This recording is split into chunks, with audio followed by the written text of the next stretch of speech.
തട്ടിപ്പാണല്ലേ. മേയറുടെ വിദ്യാഭ്യാസ യോഗ്യതയുമായി ബന്ധപ്പെട്ട് കണ്ടെത്തിയ കാര്യങ്ങളാണ് save university campaign committee chairman R Sasikumar അക്കമിട്ട് നിരത്തുന്നത്. ഓരോന്നോരോന്നെ പുറത്തേക്ക് വന്നോണ്ടിരിക്കുകയാണല്ലോ. IAS എന്നുള്ള ലക്ഷ്യത്തിനേക്കാൾ IPS എന്നുള്ള ലക്ഷ്യം ചിലപ്പോൾ ഒരു യൂണിഫോമിനോടുള്ള ഒരു താല്പര്യം തന്നെയായിരിക്കാം.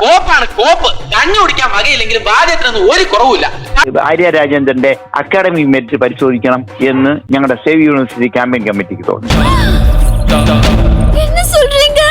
ക്യാമ്പയിൻ കമ്മിറ്റി അപ്പോൾ തന്നെ ഡീറ്റെയിൽസ് കൂടി കളക്ട് ചെയ്തിരുന്നു. +2 കഴിഞ്ഞതിന് ശേഷം LBSൽ എഞ്ചിനീയറിംഗിന് ചേർന്നു. എഞ്ചിനീയറിംഗിൽ 1ാം സെമസ്റ്ററിന്റെ കംപ്ലീറ്റ് ചെയ്യുന്ന മുമ്പ് തന്നെ പഠനം അവിടെ ഉപേക്ഷിച്ചു. ഞാനൊന്ന് കണ്ടേക്കട്ടാ. എന്തിന് കഷ്ടകാലം ആരംഭിച്ചോന്നറിയാലോ. കാരണം എഞ്ചിനീയറിംഗ് പഠിക്കാനുള്ള പ്രാപ്തി ആര്യ രാജ്യത്തിന് ഇല്ല എന്നുള്ളത് തന്നെയാണ്. എന്നെ നോക്കി കോക്കിരി കാണിച്ചിട്ട് ഒരു കാര്യമില്ല, അവള് നിമ്മളഞ്ഞ വിത്താ.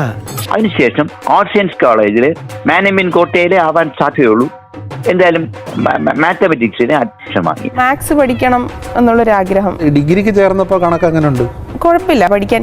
എനിക്ക് തിയറിയേക്കാൾ പ്രോബ്ലം ചെയ്യാനാണ് എനിക്കിഷ്ടം. ആ സെമിസ്റ്ററിന്റെ മാർക്ക് യൂണിവേഴ്സിറ്റി പരിശോധിച്ചപ്പോഴാണ് 0 മാർക്കാണെന്ന് കണ്ടത്.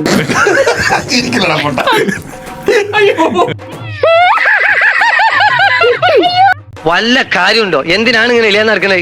അതേപോലെ തന്നെ 2ാം സെമസ്റ്റർ പഠിച്ചുകൊണ്ടിരിക്കുമ്പോഴും ഞാൻ നോക്കിയപ്പോൾ മാർക്കുകളൊന്നുമില്ല. IAS എന്നുള്ള ലക്ഷ്യത്തിനേക്കാൾ IPS എന്നുള്ള ലക്ഷ്യം ചിലപ്പോൾ ഒരു യൂണിഫോമിനോടുള്ള ഒരു താല്പര്യം തന്നെയായിരിക്കാം. ഇത്രയും വലിയ ഗതികെട്ടവൻ ഈ ലോകത്ത് വേറെ ആരെങ്കിലും ഉണ്ടാവും എന്റെ കർത്താവേ. മേയർ അവന്റെ ഇരട്ടമുഖം കണ്ടില്ലേ? മലയാളം ഗദ്യ സാഹിത്യത്തിന് 100ന് 7 മാർക്കാണ് കിട്ടിയത്. അപ്പോഴേക്ക് ഈ കുട്ടിയുടെ അക്കാഡമിക് മെറിറ്റ് എന്താണ് നമുക്ക് ബോധ്യപ്പെട്ടു. ഇടയാക്കി നാട്ടുകാരെ മുഴുവൻ പറ്റിച്ച് IAS IPS ആവേണ്ട കുട്ടികളെയാണ് ഞങ്ങൾ രാഷ്ട്രീയത്തിൽ കൊണ്ടുവരുന്നതെന്ന് ജനങ്ങളെ പറഞ്ഞ് ബോധ്യപ്പെടുത്തി കബളിപ്പിക്കുക എന്നുള്ളൊരു ലക്ഷ്യമാണ് CPM-നുള്ളത്. നിർത്തി നമ്മളിക്കുവാണെന്ന് ഒന്ന് സബ്സ്ക്രൈബ് ചെയ്തിട്ട് പോടാ.